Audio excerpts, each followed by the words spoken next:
She was bleeding in the Korean Mafia boss's backseat. He found out her ex-husband was beating her.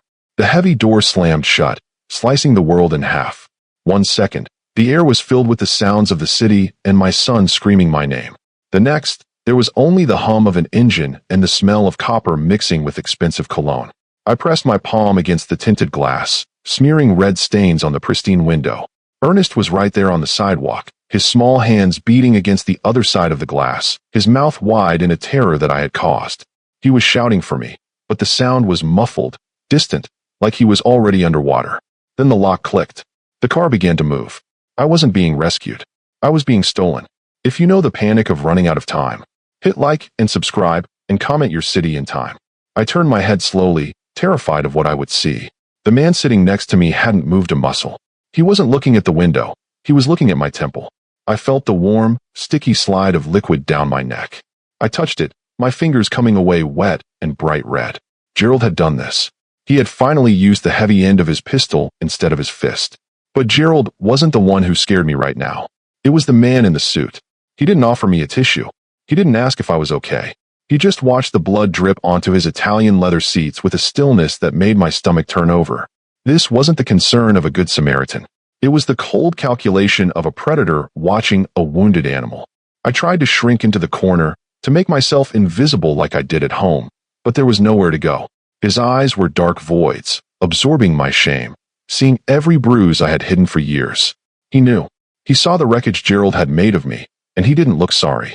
He looked offended, not for my sake, but because someone had damaged something he had decided was his. The car accelerated, leaving my screaming child behind on the curb.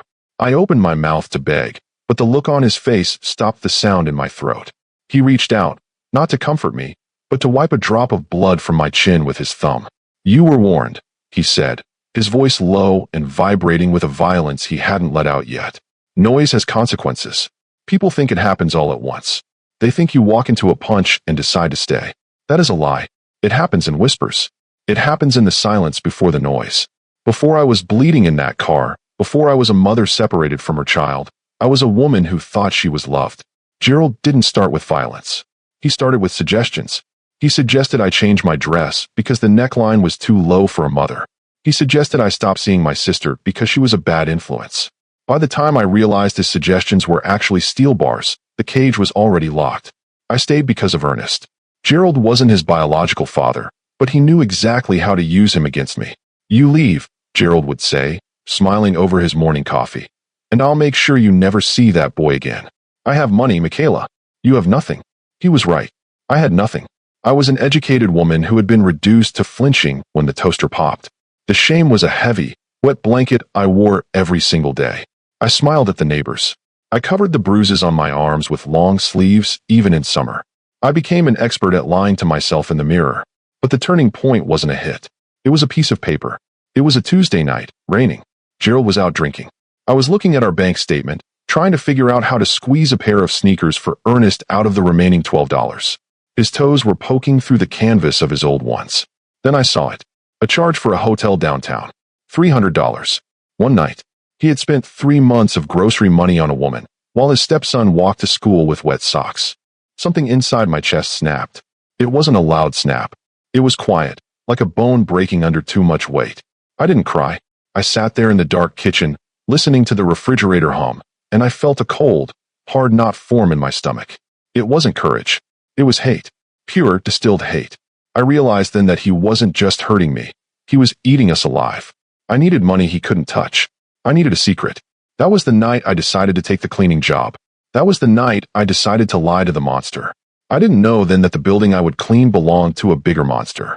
I didn't know that trying to save my son would end with me watching him scream through a sheet of glass. All I knew was that I was done being a victim. I was going to be a survivor, even if it killed me. I took a job working the graveyard shift, cleaning offices in a high-rise downtown from 10 p.m. to 6 a.m. It was humbling work. I used to manage teams. Now I was emptying trash bins for people who didn't know my name. But that building was where the trap was set. It was where I met him, the man who was currently watching me bleed. I thought I was finding a way out, but I was just digging a deeper hole. I didn't realize that the consequences were already unfolding. I had started a war I wasn't equipped to fight, and the price of that war wouldn't be paid in money. It would be paid in blood. That building became the only place where I could breathe. At home, the air was always thick, waiting for the next explosion. But the high-rise downtown was cold, quiet, and indifferent. I worked the graveyard shift, 10 at night until 6 in the morning, scrubbing floors and emptying bins for people who would never know I existed. The top 3 floors were different from the rest. The carpet was thicker there, absorbing the sound of my footsteps. The brass fixtures gleamed under the dim night lights. The air smelled of lemon polish and money. This was his domain. I didn't know his name back then, not really. The other cleaning staff just called him the chairman. We spoke about him in hushed tones, the way you talk about a storm that hasn't hit yet. I saw him only a few times in those first 3 months. He would step out of the private elevator in the small hours of the morning, flanked by 2 men who moved like trained Dobermans. He never looked at me. He looked through me. To him, I was just part of the hallway, as functional and invisible as a light switch. I preferred it that way. Being seen was dangerous. Being invisible was safe. Or so I thought. The change began on a Tuesday, driven by pure exhaustion. I was cleaning the conference room on the 30th floor, my body aching. My mind wasn't on the dust. It was replaying a fight from earlier that evening. Gerald had thrown a plate of spaghetti against the wall, inches from Ernest's head. The sound of the ceramic shattering was still ringing in my ears. I turned too quickly. My hip bumped the pedestal table near the window. The movement was clumsy, heavy with fatigue. The expensive, abstract sculpture on top wobbled. I lunged for it, but I was too slow. It didn't fall, but it tipped hard against the marble wall. Click. A small, distinct sound. I froze. I pulled the sculpture back upright. There, at the base, was a chip. A piece of the black stone, no bigger than a fingernail, lay on the table. Panic, cold and sharp, flooded my chest. This was it. I was going to be fired. I would lose the secret income. I would be trapped with Gerald forever. I stood there for 10 minutes, shaking. I could have hidden it. I could have turned the sculpture around so the chip faced the wall. No one would check. But something in me refused to lie. I had spent so years lying to cover up Gerald's abuse. I couldn't do it here. With a trembling hand, I wrote a note on a sticky pad. I am sorry. I caused this damage.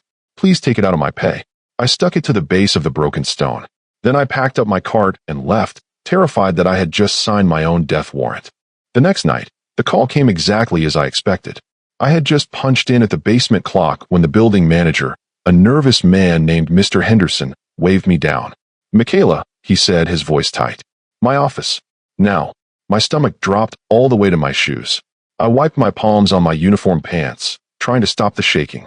This was the end. I began calculating how many groceries I could buy with my final paycheck before Gerald found out I was unemployed again.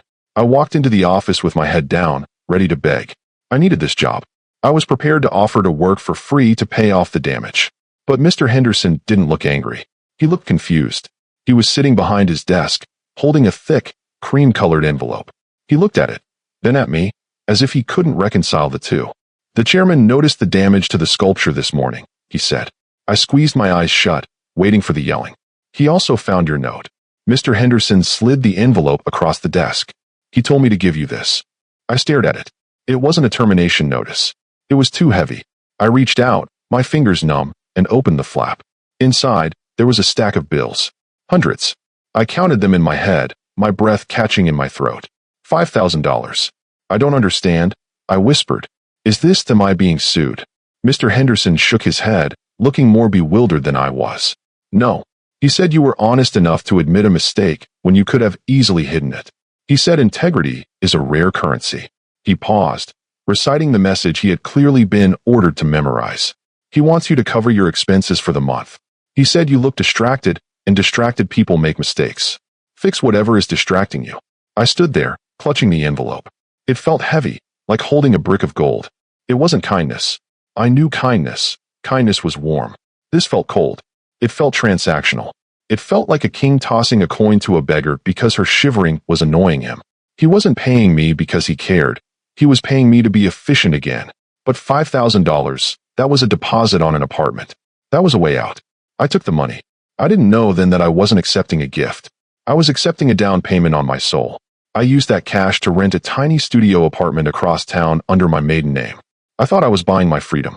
I didn't realize that by taking that money, I had allowed the chairman to step out of the elevator and right into the center of my life. The web had been spun, and I had just walked right into it. A week later, The fragile piece I had built came crashing down at 2 in the morning. I was on the 30th floor, emptying a trash bin near the reception desk, when the radio on the guard's desk crackled to life. The volume was turned up, and through the static, I heard a voice I knew better than my own heartbeat. It was Gerald. He was screaming. My blood turned into ice water. He had found out about the job. I don't know how. Maybe he followed me. Maybe he checked the mileage on the car. But he was downstairs, in the lobby of this pristine, silent building, sounding like a wild animal. I stood frozen, my hands gripping the plastic liner of the bin, unable to breathe. I walked over to the security monitors behind the desk. I shouldn't have looked, but I couldn't help it. On the grainy black and white screen, I saw him. Gerald was shoving his finger into the night watchman's face, his mouth wide open in a shout I could almost hear through the floorboards. He was drunk, his movements sloppy and violent. He was demanding his lying wife be sent down. He was calling me names that bounced off the expensive marble walls, staining the perfect atmosphere of the building. I was paralyzed with a humiliation so deep it felt like burning. I knew what happened when Gerald got embarrassed publicly. He took it out on my skin. I prepared myself to go down there, to surrender, just to make the noise stop. Then, on the monitor, the elevator doors in the lobby slid open. The change in the air was visible even through a screen. Kyung-soo stepped out. He was alone this time, without his usual guards. He didn't rush. He didn't look alarmed. He wore a dark overcoat and moved with a terrifying lack of urgency. He simply drifted toward the commotion like a sudden drop in temperature.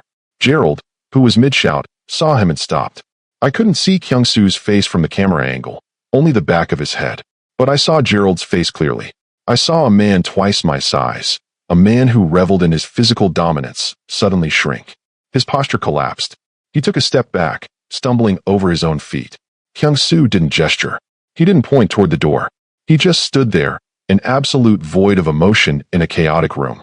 He spoke just a few words, too low for the security microphone to pick up. Whatever he said, it drained the color right out of Gerald's face. My husband turned around, pale and shaking, and walked out of the building without looking back. He didn't come home that night. When I left work at 6 in the morning, the head of security was waiting for me by the exit. He didn't sneer at me like he usually did. He held the door open, his eyes fixed on the floor. "Mr. Park offers his apologies for the disturbance," he mumbled. "He assures you it will not happen again." I walked to the bus stop in a daze. "Mr. Park, Kyung-soo." He had apologized to me. He had shamed a bully without lifting a finger. It was the moment the world shifted. It was the moment I realized that something far more dangerous than Gerald had taken notice of me.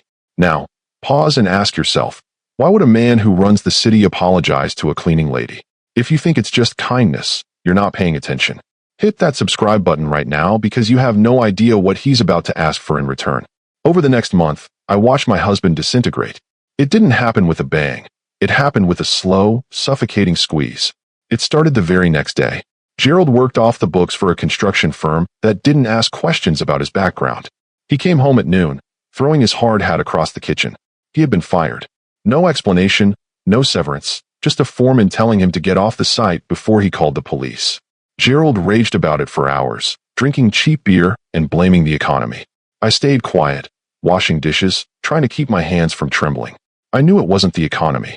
2 days later, his friends stopped answering his calls.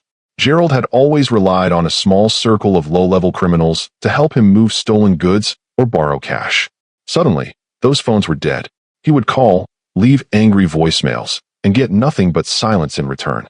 He became paranoid, pacing the living room, checking the window blinds every 10 minutes. "They're freezing me out," he muttered, his eyes bloodshot and frantic. "Someone told them I'm heat." "Who told them I'm heat?" He looked at me with suspicion, but he dismissed it instantly. In his mind, I was too weak to cause this kind of damage. I was just the punching bag. He couldn't imagine that the punching bag had powerful friends. Then the debts were called in. Gerald owed money to dangerous people, the kind of people who usually let you pay interest forever. But that week, they all demanded full payment at once. They weren't asking, they were threatening. Gerald was scrambling, selling his tools, selling the television, selling anything that wasn't nailed down. He was sweating through his shirts, jumping at shadows. For the first time in our marriage, he was too distracted by his own fear to focus on hurting me. He ignored Ernest. He ignored me. He was a drowning man trying to keep his head above water, not realizing that someone had tied an anchor to his ankle. I didn't connect the dots immediately. I thought it was just karma finally catching up to a bad man. But then I went to the grocery store to buy milk. I used the emergency credit card Gerald kept in his wallet, the one he forbade me to touch. It was declined. I tried again. Declined. I called the number on the back of the card. The operator told me the account had been closed by the bank due to risk assessment. I stood in the checkout line, humiliated, putting the milk back. But as I walked out to the parking lot, a cold realization settled over me. Banks don't close accounts like that on a whim. Foremen don't fire reliable workers without cause. This was surgical. It was precise. Someone was systematically stripping Gerald of every ounce of power he had. Someone was isolating him, cornering him, removing his claws one by one. I remembered the stillness in the lobby. I remembered the envelope of cash. I realized then that Kyung-soo wasn't just protecting his building. He was hunting, and he was using my husband as sport. It should have terrified me. It should have made me run. But watching Gerald sweat, watching him taste a fraction of the fear he had fed me for years, God help me, it felt like justice. The claim didn't happen with a grand declaration or a contract. It happened on a dirty subway platform at 11 at night. I was coming home late, my body heavy with exhaustion, carrying a bag of stolen office supplies, toilet paper and soap, because Gerald had drunk our household budget again. The platform was mostly empty, except for a group of 3 men standing near the turnstiles. They were loud, passing a bottle between them, their laughter echoing off the tiled walls. I kept my head down, clutching my bag, trying to make myself small. It was a survival instinct I had perfected. But tonight, small wasn't enough. They spotted me. One of them whistled. Then they started walking toward me. "Hey, sweetheart," the tall one slurred, stepping into my path. "You look lonely." I braced myself, the familiar adrenaline flooding my system. I mapped out the exits in my head. I prepared to run. The tall one reached out, his hand aiming for my arm. I flinched, closing my eyes, waiting for the grab. But it never came. The air suddenly went dead silent. The footsteps stopped. I opened my eyes. The man was frozen, his hand suspended in midair. He wasn't looking at me anymore. He was looking over my shoulder, his eyes wide and sober with sudden fear. He took a stumbling step back, grabbing the arms of his friends and physically yanking them away. "We're going," he muttered, his voice shaking. "Now, move." They retreated, heads down, murmuring apologies to the empty air, scrambling up the stairs like they had seen a ghost. I turned around slowly. There was no ghost, just a well-dressed Korean man standing about 20 feet away, casually reading a newspaper on a bench. I recognized him instantly. He was one of the Dobermans I had seen flanking Kyung-soo in the elevator. He wore a suit that cost more than my life, standing out against the grime of the subway station. He didn't look at me. He turned a page of his paper, his expression completely blank, as if he hadn't just terrified 3 grown men into running away without saying a word.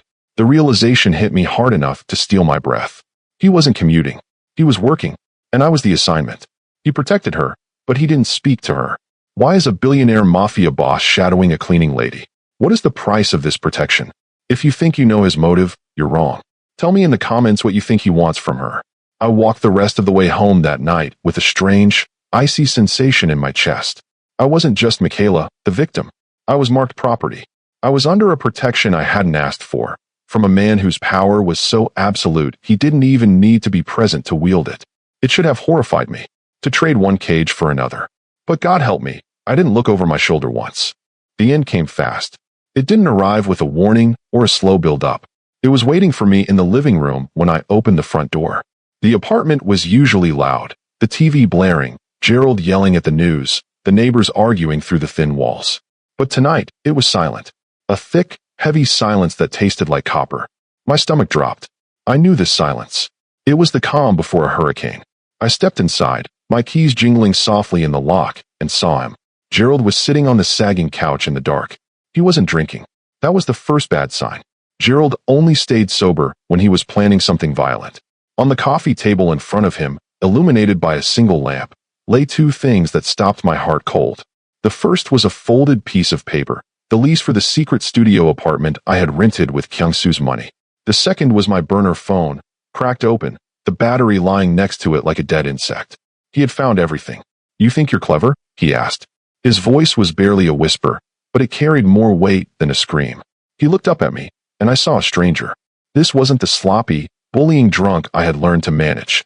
This was a man who had lost everything, his job, his money, his reputation, and now he had found the person he could blame for it.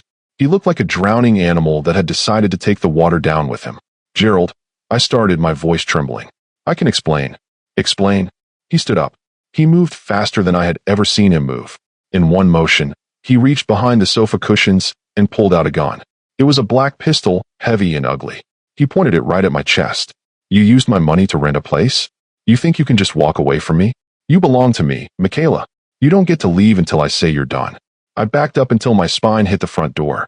Please, I begged, tears hot and instant in my eyes. Just let us go? You don't want this. I have nothing left to want, he roared, the sudden noise making me jump. They took everything. And now I find out my own wife is laughing at me behind my back. He racked the slide of the gun. The sound was a loud, mechanical clack that signaled the end of my life. Where is the boy? No, I whispered.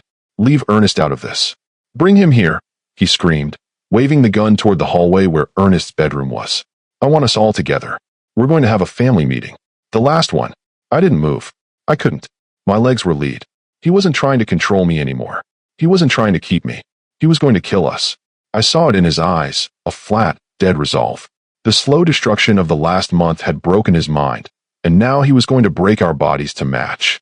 I stood there, staring down the barrel of the gun, realizing that my secret plan, the money, the hope, it had all led to this. I had tried to outsmart a monster, and instead, I had cornered him. The trigger didn't click. The explosion didn't come from the gun in Gerald's hand. It came from the front of the apartment. It wasn't a knock, and it wasn't a kick. It was a sudden, violent disintegration of wood and metal. The entire door frame seemed to vanish inward, filling the entryway with a cloud of dust and splinters. Before Gerald's brain could even process the noise, the room was full. It wasn't the police. The police shout. They announced themselves. These men were silent. 4 of them poured into our small, shabby living room like a flood of dark water. They moved with a terrifying, synchronized efficiency that made no sense in my chaotic world. Gerald tried to turn. He tried to lift the gun, but he was moving in slow motion compared to them. 2 of the men were on him before he could take a breath. There was a sickening crunch of bone hitting the floorboards, followed by the heavy thud of a body being slammed down. The gun skittered across the carpet, sliding under the armchair, useless. Gerald groaned, his face pressed into the dirty rug, his arm twisted behind his back at an angle that looked impossible. The other 2 men didn't look at the fight. They looked at the corners of the room, clearing the space, their eyes scanning for threats with cold precision. The violence lasted less than 5 seconds. Then, the room went dead still again. That was when Kyung-soo walked in. He stepped over the jagged remains of my front door without looking down. He wasn't wearing body armor. He wasn't holding a weapon. He was wearing a charcoal suit that was perfectly pressed, his hands hanging loosely by his sides. He walked into the middle of the wreckage as if he were entering a boardroom. The contrast was jarring. My cheap furniture, the smell of stale beer and fear, and this man who looked like he owned the skyline. He stopped in the center of the room. He didn't look at me yet. He looked at Gerald. He looked down at my husband the way a health inspector looks at a rat infestation. There was no anger in his face. There was only a profound, disappointed boredom. You have disappointed me, Kyung-soo said softly. His voice was low, cultured, and barely audible over the sound of my own thudding heart. I allowed you to exist because you were insignificant. You were a minor variable. But you have become noisy. Gerald tried to speak. He tried to spit out a curse, to beg, to say something, but the man holding him pressed a knee harder into his spine, forcing the air out of his lungs in a sharp wheeze. Kyung-soo tilted his head, watching Gerald struggle. I dislike noise, Kyung-soo continued, his tone conversational. It disrupts business. It disturbs the peace. And you, Gerald, have been very loud tonight. He finally looked up. He turned his head slowly, and for the first time since I started working in his building, he truly looked me in the eyes. It wasn't the passing glance in the elevator. It wasn't the blank stare of a stranger. It was an appraisal. He saw the split lip where Gerald had hit me earlier. He saw the terror in my posture. He saw the way I was shielding Ernest in the corner, my body curled around my son like a shell. He saw the truth I had been hiding from the world for years. The shame burned through me, hot and fast. I wanted to look away, but I couldn't. His gaze held me there, pinned against the wall just as effectively as his men held my husband. He didn't look like a savior. He looked like a judge who had just arrived at the scene of a crime, and I wasn't sure if I was the witness or the evidence. Kyung-soo stared at the blood on my face for a long time. The silence in the room was heavy, suffocating. I could hear Ernest breathing fast and shallow against my chest, his small fingers digging into my shirt. I expected Kyung-soo to speak to me. I expected him to ask if I was hurt, or tell me it was over. But he didn't. He turned to the man standing nearest to me, a large guard with a scar running through his eyebrow. "Get her out of here," Kyung-soo said. His voice was flat, devoid of warmth. "Take the boy separately. He shouldn't see this part." The words took a second to register. When they did, panic spiked in my chest, sharper than any blow Gerald had ever landed. "Separately." "No," I whispered, clutching Ernest tighter. I backed further into the corner. "No, please. Don't separate us. He's scared. You can't take him." Kyung-soo paused. He looked at Ernest. My son was shaking, his eyes wide and wet, staring at the man on the floor who used to be his stepfather. For a fraction of a second, something flickered in Kyung-soo's dark eyes. It wasn't pity. It was a crack in the eye. "It is for his safety," Kyung-soo said. There was a trace of gentleness in it now, but it was still a command. "He cannot stay in this room for what happens next. Go." He nodded to the guard. The man moved forward. He wasn't rough, but he was firm. He reached out and peeled Ernest's fingers off my shirt. "Come on, son," the guard muttered. Ernest started screaming. It was a high, thin sound that ripped my heart in half. "Mommy! Mommy, no! Ernest!" I lunged for him, but another set of hands grabbed my arms. I fought them. I kicked and twisted, screaming for them to stop. I didn't care about the gun anymore. I didn't care about Gerald. They were taking my baby. "Let him go. Please. He needs me." They dragged me toward the door. I watched them carry Ernest out first, his legs kicking in the air, his face contorted in pure terror. Then they shoved me out into the cool night air. A large black SUV was parked at the curb, the engine running. They opened the back door and pushed me inside. The leather seats were cool against my skin. I scrambled to the window, pressing my face against the glass. That's the moment. That is the moment the world broke. I was inside the car. The door slammed shut, sealing me in. The man next to me was Kyung-soo. He had followed me out, leaving his men inside the house with Gerald. He was looking at me, and for the first time, the distance was gone. He wasn't looking through me. He was seeing the wreckage. He looked. I don't know if it was angry or sad. Maybe both. He looked like a man realizing the extent of the damage he hadn't prevented sooner. He reached into his pocket and pulled out a white handkerchief, offering it to me. But I wasn't looking at him. I was looking out the window. Ernest had broken away from the man holding him on the sidewalk. He ran to the car. He was banging on the glass, his small palm leaving smudges on the tint. He was screaming for his mother. I pressed my hand against the glass, matching his hand on the other side. I was safe. Gerald was being dealt with inside that house in ways I didn't want to imagine. I was sitting next to the most powerful man in the city. But as I looked at my son's terrified face, I realized that the rescue wasn't over. The hardest part was just beginning. I had survived the monster in my house, only to be delivered into the hands of a different kind of monster entirely. I woke up to a silence so deep it hurt my ears. There was no screaming, no television blaring, no sirens outside, just the rhythmic, quiet beep of a machine somewhere to my left. I blinked, trying to clear the heavy fog from my brain. I wasn't in a hospital. The sheets were silk, gray and cool against my skin. The ceiling was high, lost in shadow. I sat up too fast, and a sharp pain shot through my temple. I reached up and felt a thick bandage. Stitches. Someone had sewn me back together while I slept. A man in a white coat was packing a bag in the corner. He didn't look like a normal doctor. He looked expensive. "You are awake," he said, not turning around. "Try not to move too much. The cut was deep, but it will heal. Where's my son?" My voice rasped like sandpaper against stone. "Where is Ernest?" "He is safe," the doctor said. He snapped his bag shut and walked to the door. "Mr. Park will explain everything." Then he left. The lock didn't click, but the sound of the heavy door closing felt final. I swung my legs out of the bed.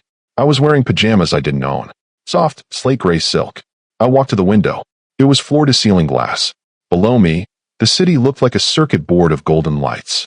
I was high up, penthouse level, the kind of place you only see in movies or dreams. But this wasn't a dream. I touched the cold glass. I was alive. I wasn't bleeding anymore. But as I looked at the reflection of the room behind me, the sleek, dark furniture, the security cameras blinking in the corners, the panic started to rise again. I walked to the door and pushed it open. Two men in suits were standing there. They didn't stop me, but they didn't move out of the way either. They just looked at me. I was free to walk around the room, but I wasn't free to leave. I backed up and shut the door. I sat on the edge of the bed, shivering. I had prayed for a way out of my house. I had prayed for someone to save me. Now, sitting in this golden cage, I realized that prayers get answered in twisted ways. I wasn't a guest here. I was something else. I was a bird with a mended wing, kept in a jar to be looked at, and I didn't know what the keeper wanted in return. The door opened an hour later. There was no knock. Kyung-soo didn't knock on doors he owned. He walked in carrying a thick manila folder. He had changed out of his suit into a dark turtleneck and trousers, looking less like a CEO and more like a shadow. He didn't smile. He didn't ask how I was feeling. He walked straight to the small table by the window and dropped the folder onto the glass surface. The sound echoed in the quiet room. "Sit," he said. It wasn't a shout. It was a statement of fact, like saying the sky is blue. I sat opposite him, pulling the silk robe tighter around myself. "Where is he? Where is Ernest?" "He is sleeping," Kyung-soo said. "He is in the east wing. He has a room with a view of the river. He ate a full meal. He is fine." He pushed the folder toward me. "Open it." My hands shook as I lifted the cover. Inside were photographs. Grainy pictures of Gerald meeting with men in back alleys. Copies of bank statements showing zero balances. And a police report. A missing person report for Gerald, already filed and stamped. "He is gone," Kyung-soo said, watching my face. "The debts he owed have been absorbed. The threat he posed has been neutralized. You have a clean slate, Michaela. A bank account has been opened in your name. It has enough money to start over anywhere you want." I looked up at him, confused. "You're letting me go?" Kyung-soo stood up and walked around the table. He stopped right next to my chair. The air around him felt charged, electric. He reached out and tilted my chin up with one finger. His skin was cool. I did not say that. He looked down at me, his eyes tracing the line of the bandage on my forehead. "I watched you for 3 months. I saw you scrub floors until your hands bled. I saw you take insults from men who aren't fit to shine your shoes. Most people would have broken. You did not break. You endured." He ran his thumb over my lower lip, a touch that was possessive, not romantic. "I do not invest in broken things, Michaela. I invest in things that have value. You have value. I cleared the weeds from your garden not because I am kind, but because I intend to keep the flower." He let go of my chin and stepped back. "You can leave if you want. Take the money. Go back to being a nobody. But you know what happens to women like you out there without protection. Or, you can stay. You can be safe. You can be powerful. But if you stay, you belong to the house. You belong to me." I looked at the file. I looked at him. I realized then that I wasn't looking at a savior. I was looking at a buyer. And I had just been sold. The car ride took an hour, heading north out of the city. We left the noise and the grit behind, trading gray concrete for green trees and high iron gates. I didn't ask where we were going. I was too afraid of the answer. But when the black SUV finally slowed down, we weren't at a safe house or a holding cell. We were at the entrance of a private academy that looked more like a castle than a school. The security guards at the gate saluted Kyung-soo's driver. We rolled through, past manicured lawns and brick buildings that smelled of old money. We stopped near a wide, green field. Kyung-soo got out first, adjusting his cuffs.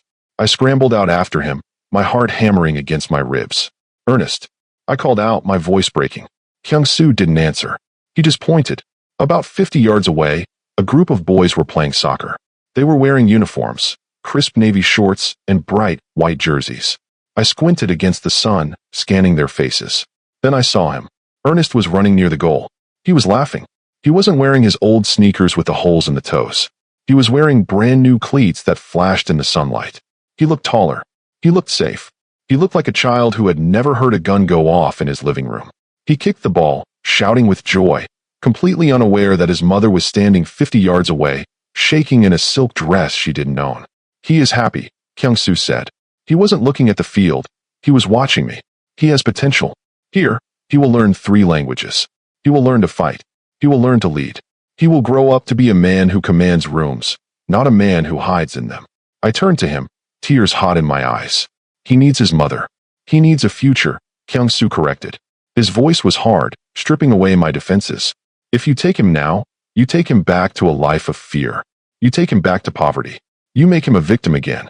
Is that love, Michaela? Or is that selfishness?" He stepped closer, blocking the sun. "Or, you leave him here. I will pay for everything. I will ensure he becomes a king. But the price is you. You stay with me. You belong to the house." This is the moment that breaks every mother. Would you choose your freedom if it meant your child went back to wearing shoes with holes? Or would you sell your soul to the devil to make sure your son walked like a king? Hit the like button if you know exactly what she's about to choose. I looked back at the field. Ernest was celebrating a goal, high-fiving another boy. He looked free. If I took him, I would be dragging him back into the mud with me. If I left him, I lost him, but he won. I took a breath that felt like swallowing glass. I turned my back on my son. Do it, I whispered. Make him a king. 3 days later, the transformation was complete. I stood in front of a full-length mirror in the penthouse, barely recognizing the woman staring back. The bruise on my temple was covered with expert makeup. My hair, usually pulled back in a messy bun to keep it out of the bleach bucket, was styled in soft, dark waves. I was wearing a gown that cost more than I used to make in 5 years, midnight blue silk that clung to my body like a second skin. It was beautiful, but it felt heavy. It felt like armor. You look adequate, Kyung-soo said from the doorway. It was the highest compliment he gave. He offered his arm. He didn't ask if I was ready. In his world, you were always ready. We took the elevator down to the private garage and drove to the charity gala in silence. The event was held in a ballroom that dripped with crystal and gold. As we walked in, the conversation in the room noticeably dropped. Heads turned. Eyes narrowed. I felt the judgment washing over me. They knew who Kyung-soo was, the predator in the tuxedo. But they didn't know me. I saw them whispering, wondering who the new woman on his arm was. I wanted to shrink, to apologize for being there, to run back to the cleaning closet where I belonged. Kyung-soo felt me tense up. He didn't let go.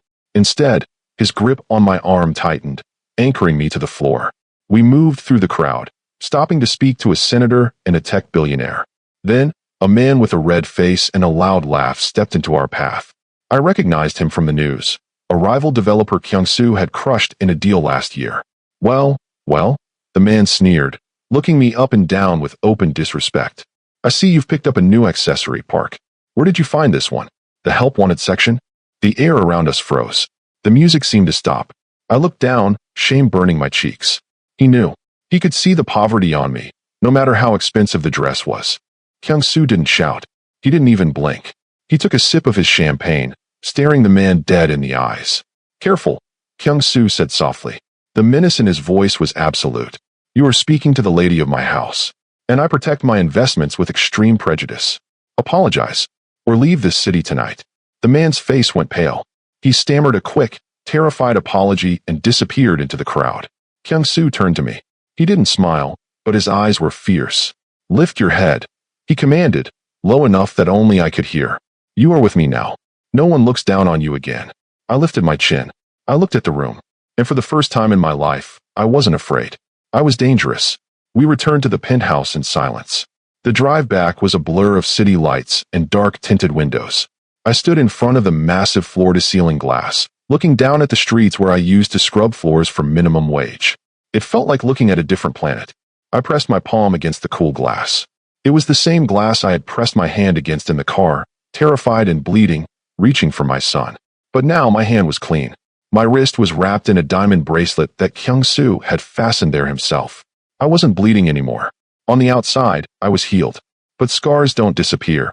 They just go deeper where no one can see them. I was safe, yes, but I felt a coldness inside me that hadn't been there before. I heard him approach behind me. He didn't make a sound, but the air in the room shifted. It became heavier, charged with that strange, lethal electricity he carried. I watched our reflection in the window. He stood directly behind me, close enough that I could feel the heat of his body, but not touching me yet. He looked like a dark shadow looming over my shoulder. A month ago, a shadow behind me meant pain. It meant I had to duck. Now, the shadow meant that nothing else could touch me. I realized then that I had traded one fear for another. I wasn't afraid of the world anymore. I was afraid of becoming him. You are quiet, he said. His voice vibrated through the floorboards. It wasn't a question.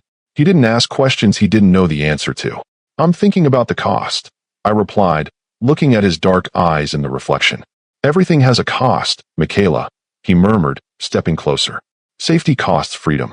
Power costs innocence. You have paid your bill. He reached out and placed his hand on my waist. It was a claim. He wasn't asking for permission. I didn't pull away. I leaned back against him, letting his strength support my weight. It felt wrong. It felt dangerous. But God help me, it felt good. I had spent my whole life being the prey, standing here, in the arms of the wolf,